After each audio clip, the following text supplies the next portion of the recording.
ನಮಸ್ಕಾರ ಎಲ್ಲರಿಗೂ. ನಾನು ಸೌಮ್ಯಸ್ ಕಿಚನ್ಗೆ ಸ್ವಾಗತ. ಈಗ ಕಡುಬನ್ನು ಮಾಡೋದು ಹೇಗೆ ಅಂತ ನೋಡೋಣ.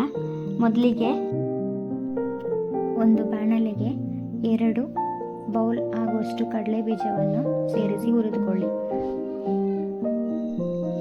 ನೋಡಿ, ಕಡಲೆ ಬೀಜ ಹೀಗೆ ಸಿಪ್ಪೆ ಬಿಡಬೇಕು. ಈಗ ಇದನ್ನು ತಣ್ಣಗಾಗಲು ಬಿಡಿ. ನೋಡಿ, ಸಿಪ್ಪೆ ತೆಗೆದಿರೋಂಥ ಕಡಲೆ ಬೀಜ ಹೀಗಿದೆ. ಈಗ ಸ್ವಲ್ಪ ಎಳ್ಳನ್ನು ಸೇರಿಸಿ ಫ್ರೈ ಮಾಡ್ಕೊಳ್ಳಿ.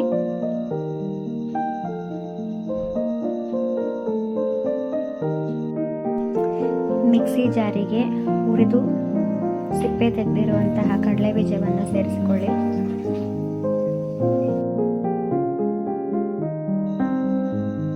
ಒಂದು ಬೌಲ್ ಪುಟಾಣಿ ಗಡ್ಲೆ ಸೇರಿಸ್ಕೊಳ್ಳಿ.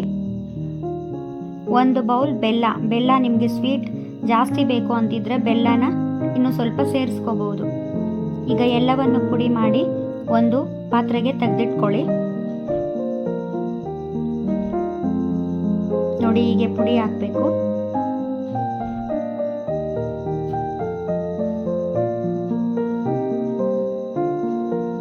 ಈಗ ಹುರಿದಿಟ್ಕೊಂಡಿರೋ ಅಂಥ ಎಳ್ಳನ್ನು ಕೂಡ ಪುಡಿ ಮಾಡ್ಕೊಳ್ಳಿ.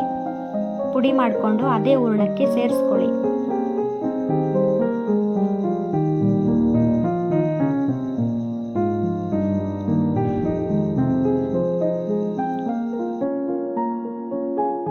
ಕೊನೆಯದಾಗಿ ಹೂರಣಕ್ಕೆ ಕಾಯಿ ತುರಿಯನ್ನು ಸ್ವಲ್ಪ ಸೇರಿಸ್ಕೊಳ್ಳಿ. ಇದರಿಂದ ರುಚಿ ತುಂಬ ಚೆನ್ನಾಗಿ ಬರುತ್ತೆ. ಇಷ್ಟೇ, ಈಗ ಹೂರಣ ರೆಡಿ ಆಗಿದೆ. ಈಗ ಹಿಟ್ಟನ್ನು ಹೇಗೆ ಮಾಡೋದು ಅಂತ ನೋಡೋಣ. ಒಂದು ಪಾತ್ರೆ ತಗೊಂಡು 2 ಚೆಂಬು ನೀರು ಸೇರಿಸಿ ಆ ನೀರು ಬಿಸಿ ಆಗಕ್ಕೆ ಬಿಡಿ. ನೀರು ಬಿಸಿ ಆದ ನಂತರ ಅದಕ್ಕೆ 2 ಬೌಲ್ ಆಗುವಷ್ಟು ಅಕ್ಕಿ ಹಿಟ್ಟನ್ನು ಸೇರಿಸ್ಕೊಳ್ಳಿ.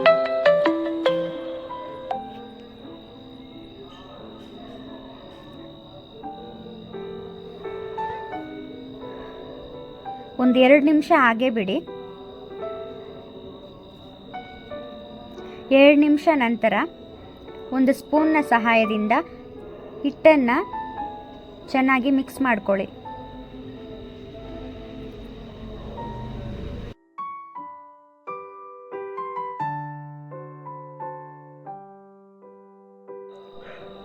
ಹಿಟ್ಟಿನ ಹದ ಹೇಗಿರಬೇಕು ಅಂದರೆ, ಕೈಯಲ್ಲಿ ಹಿಟ್ಟನ್ನು ಮುಟ್ಟಿದಾಗ ಕೈಗೆ ಅದು ಅಂಟಬಾರ್ದು. ಒಂದು ಮಣೆ ಅಥವಾ ಪ್ಲೇಟ್ ಮೇಲೆ ತುಪ್ಪ ಸವರ್ಕೊಂಡು ಆ ಹಿಟ್ಟನ್ನು ಚೆನ್ನಾಗಿ ನಾದ್ಕೋಬೇಕು. ನಾದ್ಕೊಂಡಿದ ನಂತರ ಉಂಡೆಗಳನ್ನು ಮಾಡಿ ಪಕ್ಕಕ್ಕೆ ಇಟ್ಕೊಳ್ಳಿ.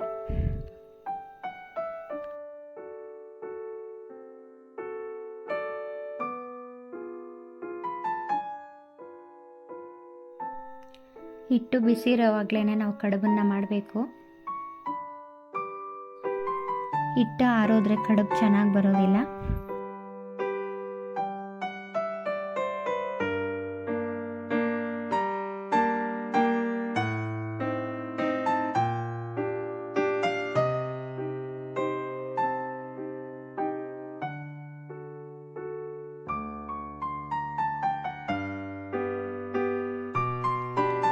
ಹೂರಣ ನೋಡಿ ಚೆನ್ನಾಗಿ ನೆಂದ್ಕೊಂಡಿದೆ. ಈಗ ನಿಮ್ಮ ಹತ್ರ ಕಡುಬು ಮಾಡೋ ಹಚ್ಚಿದ್ರೆ ಹಚ್ಚಿಗೆ ತುಪ್ಪ ಸವರಿ ಹಚ್ಚಲ್ಲಾದರೂ ಮಾಡ್ಕೋಬೋದು, ಇಲ್ಲ ಅಂದರೆ ಕೈಯಲ್ಲಾದರೂ ಮಾಡ್ಬೋದು.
ನೋಡಿದ್ರಲ್ಲ ಕಡುಬು ಮಾಡೋದು ಹೇಗೆ ಅಂತ. ಈ ಕಡುಬಿಗೆ ತುಪ್ಪ ಅಥವಾ ಪಾನಕವನ್ನು